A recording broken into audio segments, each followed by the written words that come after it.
जब बाजी नु तेजस्वी के लाठी तब फेंक देबा बबुआ रे, चंदा चोर फेंक देबा, आगा पीछा सगरों से आठी।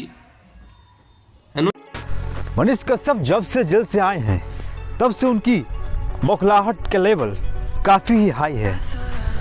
दोस्तों, लोगों की उम्मीद थी कि वो जेल से आए हैं 2-4 दिन तक बौखलाएंगे लेकिन फिर रुक जाएंगे, लेकिन वो रुकने का नाम ही नहीं ले रहे हैं। वो शायद भूल गए हैं कि पत्रकारिता के लिए चिल्लाना ही नहीं बल्कि विनम्रता से भी काम लिया जा सकता है। दोस्तों, मनीष कश्यप का वीडियो आपने देखा होगा, सोशल मीडिया पे आपने देखा होगा, वो किस तरह से कह रहे हैं, खुद को कह रहे हैं, खुद की बात खुद से बता रहे हैं, मतलब खुद की बड़ाई खुद से कर रहे हैं कि देखा मैंने आया तो सरकार हिला दिया। ओहो, अब सरकार भी गिरा देंगे। बताइए, खुद से कोई अपना बड़ाई करता है क्या? जो करने वाला होता है वो बोलता है क्या? आप हमें बताइए भाई। यही सब देखकर, मनीष भैया की हरकत को देखकर लोग जो चुपचाप बैठे थे लेकिन अब चुप नहीं बैठे हैं, क्योंकि अब धीरे धीरे लोग इनका विरोध करने लगे हैं।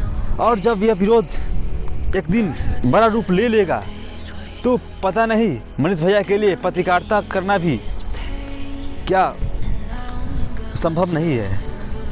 दोस्तों, संतोष रेणु यादव जो कि मनीष भैया का ज़बरदस्त रिलाई कर दिए हैं, अब लगता नहीं है कि इसके बाद मनीष भैया फिर ऐसे बोलेंगे, क्योंकि जिस तरह से मनीष भैया को अपने संतोष रेणु यादव ने करारा जवाब दिया है, अगर सच में अगर वो पत्रकार है तो वो उन्हें चुनौती को स्वीकार करे और संतोष रेणु यादव से मिले, क्योंकि सिर्फ बोलने से नहीं होता है, आकर इनसे मिलिए, आपको सब कुछ सिखा देंगे, बता देंगे कि क्या सरकार कैसे गिरता है, सरकार कैसे हिलता है। तो सिर्फ सोशल मीडिया पे बोलने से होगा? तो इस तरह से संतोष रेणु यादव काफ़ी गुस्से में है, उन्होंने बहुत सारी बातें कही है। अब देखना ये है कि सोशल मीडिया पे किस तरह से ये लड़ाई धीरे धीरे बढ़ते ही जा रही है।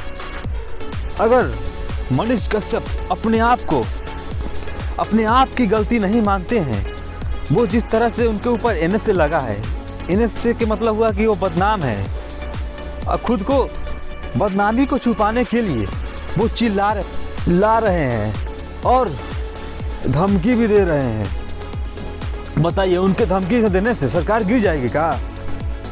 ये सब भ्रम है, भ्रम से हटना होगा उनको, फिर से एक सच्चे पत्रकार की तरह पत्रकारिता करना होगा जिससे लोगों की भलाई हो। तो हम लोग भी सपोर्ट करेंगे, लेकिन अब मनीष भैया का ये चाल, अगर ये रवैया अगर ऐसा ही जारी रहे तो हम लोग काफ़ी विरोध करेंगे, और इसका विरोध पूरा जनता जब करने लगेंगे तो इनका पत्रकारिता करना संभव नहीं होगा। तो दोस्तों, खैर ये सब अलग बातें हैं, आपकी क्या राय है आप हमारे कमेंट सेक्शन में बताइए, और साथ साथ ये भी बताइए क्या मनीष कश्यप सही कर रहे हैं, उनका ये कदम जो है चिलैया वाला और रलैया वाला, क्या ये सही है? आप हमें ज़रूर बताएं। और संतोष यादव के बारे में भी आपकी क्या राय है, आप हमें बताएं।